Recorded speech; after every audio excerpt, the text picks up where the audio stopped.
दोस्तों, क्या आपके मन में भी अंतरिक्ष और ब्रह्मांड को लेकर किसी तरह का कंफ्यूजन है या फिर आप ब्रह्मांड और अंतरिक्ष को एक ही समझते हैं? ब्रह्मांड की उत्पत्ति से लेकर इसके अनेकों अनसुलझे रहस्यों से आज हम पर्दा उठाने वाले हैं। आखिर हमारा ब्रह्मांड और अंतरिक्ष कितना विशाल है और अभी तक इसके बारे में हम क्या क्या जान पाए। तो दोस्तों, बने रहिए हमारे साथ वीडियो के लास्ट तक में। यूं तो आज तक आपने स्पेस और यूनिवर्स के बारे में बहुत कुछ जाना और समझा होगा, लेकिन क्या आपको पता है कि स्पेस और यूनिवर्स इन दोनों के कॉन्सेप्ट में काफी डिफरेंस है। अब आप कहेंगे कि ये कैसे, क्योंकि ब्रह्मांड और अंतरिक्ष को तो अक्सर एक ही समझा जाता है, जबकि रियलिटी ये है कि ब्रह्मांड और अंतरिक्ष में फर्क होता है। और ये फर्क कितना होता है, चलिए जानते हैं आज की इस वीडियो में। ग्रहों के बीच के क्षेत्र को अंतरिक्ष कहा जाता है। मतलब साफ है कि ब्रह्मांड में बहुत सारे ग्रह स्थित हैं और उनके बीच जो खाली जगह बच जाती है उसे ही अंतरिक्ष कहा जाता है, जबकि ब्रह्मांड इन सभी ग्रहों को खुद ही अपने अंदर शामिल करता है। ब्रह्मांड में अरबों आकाश गंगाएं हैं, जबकि अंतरिक्ष केवल ग्रहों के बीच का क्षेत्र माना जाता है। ब्रह्मांड की कोई सीमा नहीं है, जबकि अंतरिक्ष पृथ्वी से निकलने के बाद से ही शुरू हो जाता है। ब्रह्मांड लगभग 13.8 बिलियन वर्ष पुराना है, जो कि बिग बैंग के दौरान अस्तित्व में आया था। दोस्तों, हम सभी जानते हैं कि यूनिवर्स एक सेट थ्योरी है जिसमें सभी गैलेक्सी, तारे, ग्रह, ब्लैक होल, धूल, गैस, ऊर्जा और खगोलीय पिंड शामिल होते हैं, और यही यूनिवर्स अपने अंदर टाइम और स्पेस को भी शामिल करता है। ब्रह्मांड में सभी मैटर और एनर्जी अनवैल्यूएबल होते हैं। ब्रह्मांड को अनंत भी माना जाता है, क्योंकि अभी तक इसके बारे में हम सिर्फ और सिर्फ 5% ही जान सके हैं। जो कुछ भी हम अपनी आंखों से देखते हैं वह ब्रह्मांड में मौजूद हर चीज का सिर्फ 5% होता है। ब्रह्मांड काफी बड़ा स्ट्रक्चर है जिसमें सभी फिजिकल एलिमेंट शामिल होते हैं। पृथ्वी और चंद्रमा ब्रह्मांड का हिस्सा है।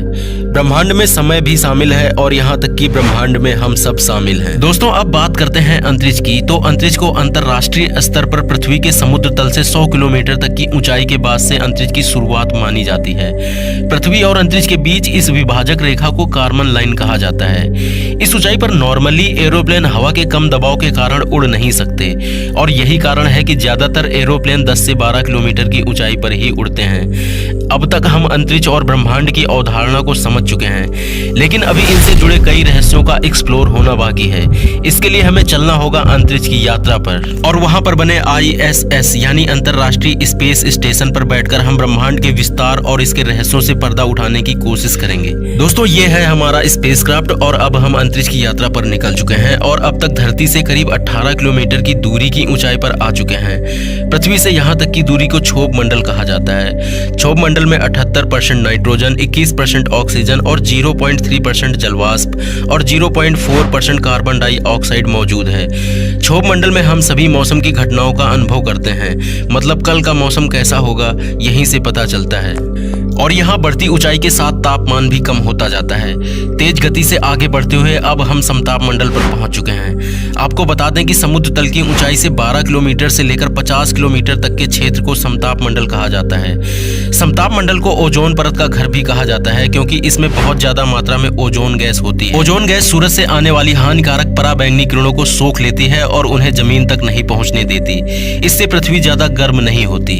अब तो आप समझ गए होंगे कि समताप मंडल में पाई जाने वाली ओजोन गैस हम इंसानों और हमारी धरती के लिए कितना इंपॉर्टेंट है। अगर ओजोन परत नहीं होती तो इंसान का धरती पर सरवाइव कर पाना पॉसिबल ही नहीं हो पाता। अब हम पृथ्वी की सतह से लगभग 50 से 80 किलोमीटर के बीच स्थित मध्यमंडल की ऊंचाई पर आ गए हैं। इस परत का ऊपरी हिस्सा पृथ्वी के सिस्टम के भीतर पाया जाने वाला सबसे ठंडा स्थान है, जिसका औसत तापमान लगभग -85 डिग्री सेल्सियस है।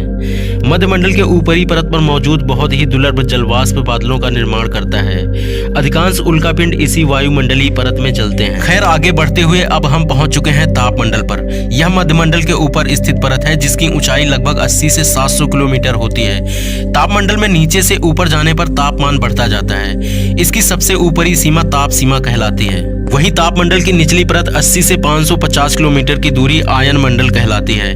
आयन मंडल से ही रेडियो तरंगें परिवर्तित होकर पृथ्वी की तरफ लौटती हैं और रेडियो, टेलीविजन आदि के संचार को संभव बनाती हैं। संचार उपग्रह इसी मंडल में स्थित किए जाते हैं। दोस्तों, आगे बढ़ते हुए अब हम अंतरिक्ष के सबसे बाहरी मंडल पर आ चुके हैं, जिसकी ऊंचाई पृथ्वी से लगभग 10,000 किलोमीटर होती है। इसमें हाइड्रोजन व हीलियम गैस बहुत ज्यादा पाई जाती है।